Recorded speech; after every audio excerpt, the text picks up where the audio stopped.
అత్యల్పులమైనటువంటి మన పాదాలను కడిగాడు. మరి నీ సొంత సోదరుని పాదాలను లేక నీ సొంత సోదరుని ప్రేమించడంలో అది కష్టమేం కాదు. సోదరులారా, లోకంలో ఉన్న పరిస్థితులు బగబగమంటూ మండిపోయే పరిస్థితులుగా ఉన్నాయి. ఇదిగో యేసు ప్రభు పిల్లలు ప్రేమనే చూపిస్తారు,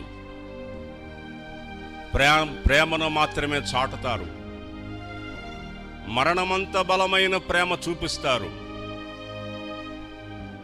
ప్రేమించడానికి ప్రాణాలిస్తారు ప్రభు పిల్లలు. ప్రాణాలు తీసేవారు ప్రభు పిల్లలు కారు. ప్రాణాలను కోరేవారు యేసు ప్రభువును ఎరుగరు.